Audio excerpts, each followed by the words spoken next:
আসসালামু আলাইকুম। আজকে আপনাদের সাথে শেয়ার করব খুবই মজাদার আচারি বেগুন ভুনার রেসিপি। আমি বাসায় যেভাবে তৈরি করি ঠিক সেভাবেই আপনাদের সাথে শেয়ার করব।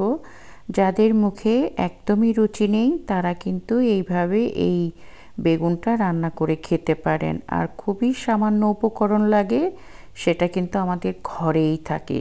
সেই উপকরণগুলো দিয়েই মজার এই টক ঝাল মিষ্টি আচারি বেগুনটা তৈরি করা যায়। আজকে আমি নিয়েছি, আপনারা চাইলে বড় বেগুন দিয়েও করতে পারবেন।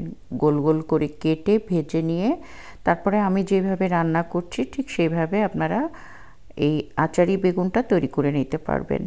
তো আমি বেগুনগুলোকে প্রথম ভেজে নিয়েছি, তারপরে আমি সরিষার তেল দিয়ে দিচ্ছি। আর এখানে আমি পেঁয়াজ কুচি দিয়ে দিলাম।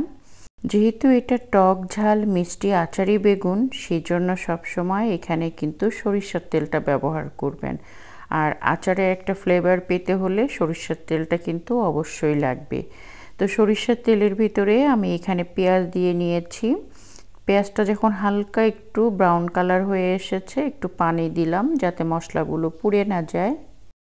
আর গরম গরম ভাতের সাথে কিন্তু এই ধরনের একটা বেগুনের তরকারি খেতে ভালোই লাগে।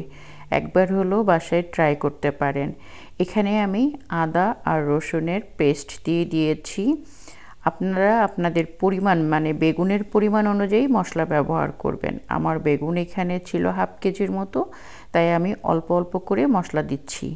এখানে হালকা আমি হলুদ দিয়ে দিলাম, হলুদের গুঁড়াটা দিয়ে দিলাম, মরিচের গুঁড়াটা দিয়ে দিলাম। এখন আমি মশলাটাকে ভালো করে কষিয়ে নেব। আর এই যে বিশেষ যে মশলাটা, এটা হচ্ছে পাঁচফোড়ন।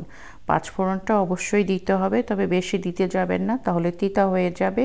আমি এখানে 1 চা চামচের মতো পাঁচফোড়ন দিয়েছি, দিয়ে মশলাটা খুব ভালো করে কষিয়ে নিয়েছি।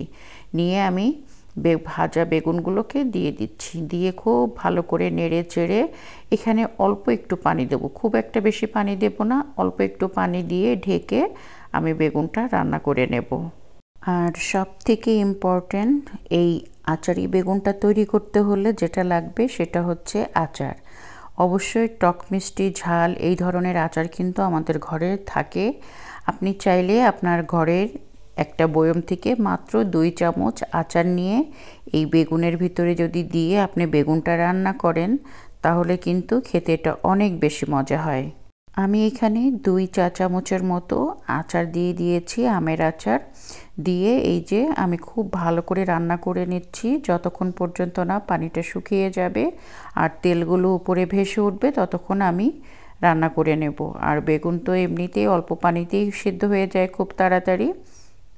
হয়ে গিয়েছে আমার মজাদার টক মিষ্টি ঝাল আচারি বেগুন। আশা করি আপনাদের কাছে ভালো লেগেছে।